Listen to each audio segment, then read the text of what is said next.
Why is he out? Was a taser deployed? Your Honor, when I think that's either yes or no. Was a taser deployed? Your Honor, as soon as saw him, she Mr. pointed the taser at him. He was running and pointed the taser. I didn't ask that, Ms. Gaines. I did not ask that. Was the taser deployed? Yes, it was. Did an officer have to draw their weapon? I did not see that. I could not see that on the video. Again, Your Honor, he's 20 years old. He has no prior history on an unarmed young man. I mean, Ms. Gaines, I don't get it. This entitled Brett just walked into court after allegedly assaulting 2 officers, punching them, twisting one officer's finger, and leaving him injured. And get this, he's also accused of assaulting his ex-girlfriend on top of all of it. Honestly, this case is beyond irritating because this guy is clearly a danger to society. Yet, his attorney seems way more invested than usual in keeping him out of jail. I mean, you could almost feel her bending reality just to keep him out. Judge Simpson has to decide how much patience the system really owes someone like this. Should a guy like this be given another chance, or should he sit in jail where he can't hurt anybody else? Let's dive in and watch. As to bond. Your Honor, we are just looking to address the condition of bond that requires that Mr. Hopkins be on house arrest. Prior to this matter, Mr. Hopkins was employed as a result of having the tether plate. No longer able to, in this case, he was no longer able to maintain that employment. He is hoping to be able to get new employment, and is asking that the court consider a no go-to order, a no contact order, or anything of that nature. My client, Mr. Hopkins, also recently registered for the cybersecurity program. Text me that information. I tried to send the confirmation to Ms. Barroso so that she would be able to see it. It's my understanding that the classes are majority online, but that would be the only place that he would have to come across Washtenaw County. Otherwise, he's just asking for some order that would allow him to work and just not have that kind of contact. Response. Your Honor, the bond in this case was set at $5,000 cash or surety when we requested a $50,000 bond. In this case, the people are uncomfortable with him being out. This was an event, or a series of events that occurred where the defendant assaulted the victim at not one but 2 locations. An eyewitness saw the defendant shove the victim while near the police station. The police attempted to make contact with the defendant, and then he picked up, as a result of him resisting, picked up 5 counts of R&O against 4 different officers. One of those 5 counts is an R&O causing injury that was so severe that the officer is actually seeking specialized medical treatment from an orthopedic surgeon. At this point, this is a 9. So hold on. There was a DV and then an officer injured. Why is he out? Your Honor, if I could address. Hold on. I'll let Ms. Barroso finish and then you can address it. I just had an intermediate question. Go ahead. So at this point, I don't think that a modification of bond removing him from being on house arrest is appropriate. We objected to a nominal bond of $5,000 when it was originally granted. At this point, I don't think that any further reduction is appropriate.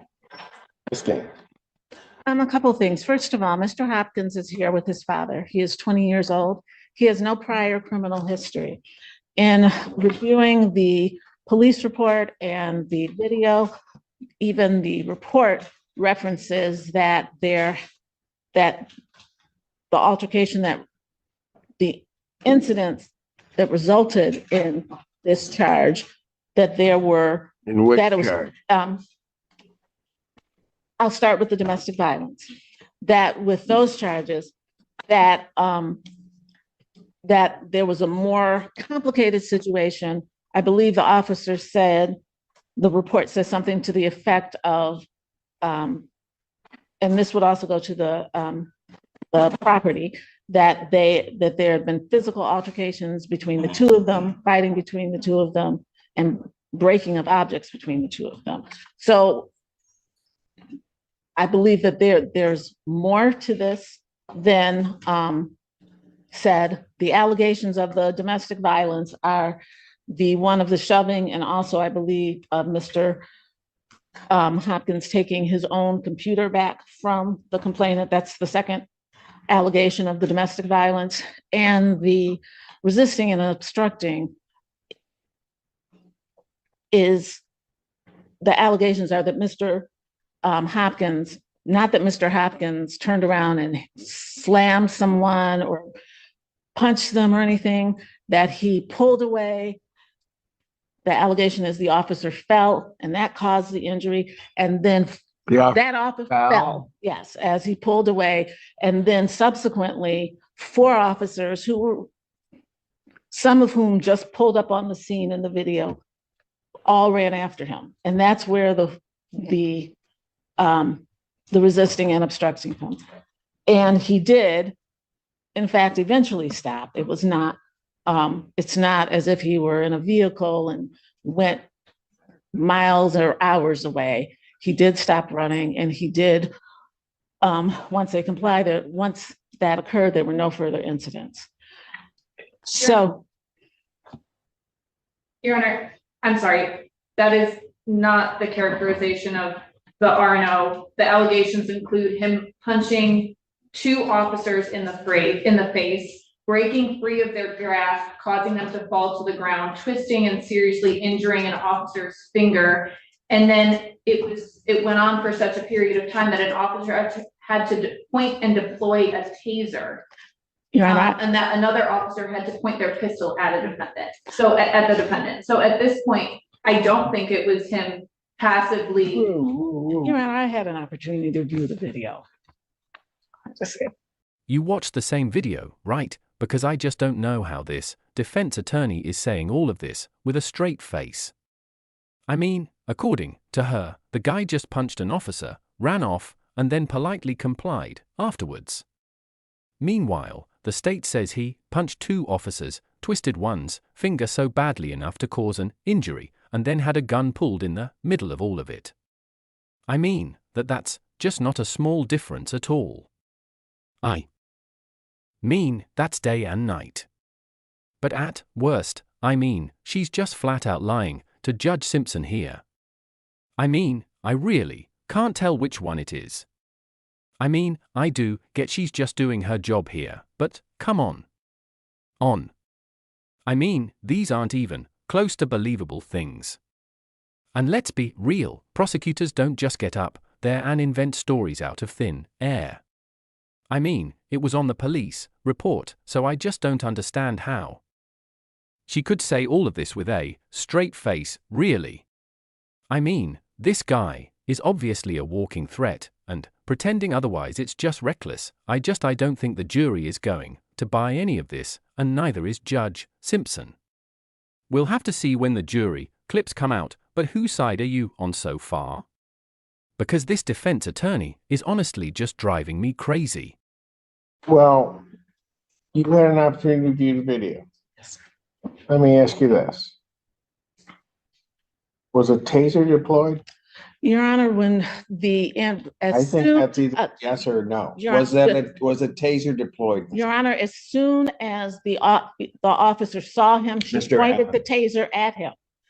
This is not, as soon as she saw him, she pointed the taser at him. This is not a situation where he was running and pointed the taser. I didn't ask that, Ms. Gaines. I did not ask that. Yes, sir. Was the taser deployed?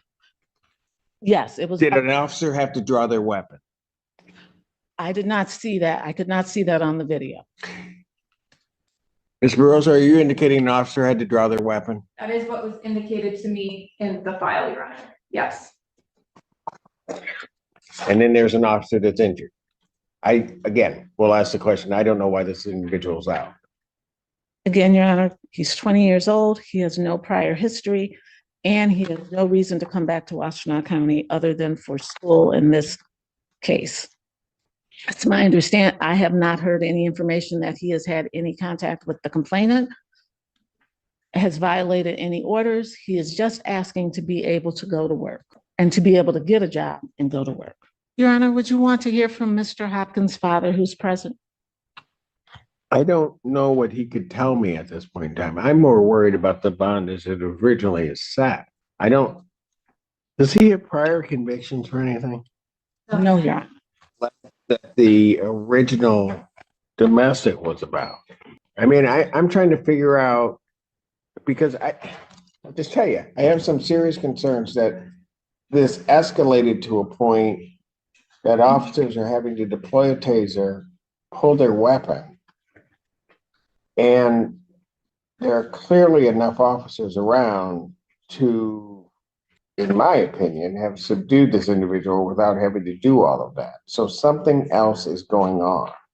And Your Honor, I also have, I mean, one's bad enough, but I have 2 counts of domestic violence. again, Your Honor, one of them is him taking back his own computer. That's one of the allegations. And that's why I'm saying there were things that were happening before this. That's not to excuse his behavior. That is to say that there's broader context. And in my view of the video, initially there was 1 officer, then there were 2, and he ran from 2, but as he's running from those 2, there are cars, 4 and 5 cars are pulling up with sirens on an unarmed young man who clearly panicked. This is not someone who's had police involvement, who has a history of contact with law enforcement and the criminal justice system. Again, I'm not excusing, but I do think that there's more. I think there are more nuances to this than the prosecutor does. Well, explain some of those then. Because I've got a victim of a DV that's injured. She is not, the domestic violence person is not injured. It was the shove and the taking of there's no injury to her. Domestic violence are 2 misdemeanor counts. That is The felonies here are 5 counts of R, 5 counts. Yeah, I see that. Are no causing injury. Maybe I misread that on the report, but Yes. the injury to the fingers, that's the officer. That's correct. Thank you. I don't understand this. I mean, there's a lot I don't understand. How, and I get there are resisting and obstructings that are filed that some may look at as questionable in terms of the charge. I get that. But I'm also trying to figure out how an officer gets injured, that there are punches to the face of officers. I mean, Ms. Gaines, I don't get it. I understand what you're saying, and I'm saying I did not see any punches to the face when I observed the video. I don't know what it is, but I'm just not buying this attorney's excuses. I mean, her whole demeanor screams damage, control instead of credibility. I mean, she's out here painting this guy as some kind of victim when in reality, he literally attacked 2 police officers and tried to bolt. Like, her first story was just not making sense. And it's not even a misunderstanding. It's a straight-up crime here. And the state's version isn't just bad. It's pretty. I don't know what it is, but I'm just not buying this attorney's excuses. I mean, her whole demeanor screams damage, control instead of credibility. I mean, she's out here painting this guy as some kind of victim when in reality, he literally attacked 2 police officers and tried to bolt. Like, her first story was just not making sense. And it's not even a misunderstanding. It's a straight-up crime here. And the state's version isn't just bad. It's pretty. It's just common sense for me. I know a lot of you guys in the comments are going to scream I'm too harsh on him, but like, come on. Like, how far does it have to go to lock somebody up? But yeah, let me know whose side you're on, because right now I think it's 99% to 1 right now. Tell you what, I'm certainly not changing any conditions. Can you explain to me one reason why I shouldn't raise his bond? Your Honor, he has appeared for every court date and he has not picked up any new charges. He has not had any contact with the complainant on the domestic violence or any of the officers. My understanding from him is that he has only come to Washtenaw County for court. He does not even reside in this county. It does not appear he's a flight risk, nor that he is a danger to the community. He is here with his father. He has come to every court date and he's highly responsive to my calls and texts. And absent the no offer in this matter, we'd be looking to resolve it. Anything else from the people? No, Your Honor. You know what? I'm not changing his condition in the bond. I'm not at this juncture going to up his bond either, although of rights I should. Of rights, I don't think he should be out around tethered or not, given that behavior. But I'll let Judge Perry deal with that after she hears the preliminary examination. Bond will continue. Motion for bond reduction or changing condition is denied. Thank you. 20 years old, accused of domestic violence and turning around and assaulting 2 police officers. I mean, that's not youthful stupidity. I really don't understand how the defense attorney was trying to claim that. Like, just hearing her say he's just a kid is honestly just painful to hear. I mean, you don't just get a free pass to hurt people just because it's your first strike. And what really got me was the attorney stumbling over excuses that made literally no sense. If your best defense is he needs to go to work when he doesn't even have a job, I mean, you've really lost the plot here. And, honestly, I just can't help but wonder where the father is in all this, because raising a kid who thinks he can attack cops without consequences is really just a failure on every single level possible. Violence against officers is one of those red line offenses courts just don't ignore. And trying to excuse defense is he needs to go to work when he doesn't even have a job, I mean, you've really lost the plot here. And, honestly, I just can't help but wonder where the father is in all this, because raising a kid who thinks he can attack cops without consequences is really just a failure on every single level possible. Violence against officers is one of those red line offenses courts just don't ignore. And trying to excuse it just makes the legal system look soft. So, if anything, the attorney's credibility took so much more damage than her client's reputation here. But yeah, guys, how long do you think this guy should rot in jail for what he did? Thank you so much for watching, guys. I really appreciate you guys. Thank you so much.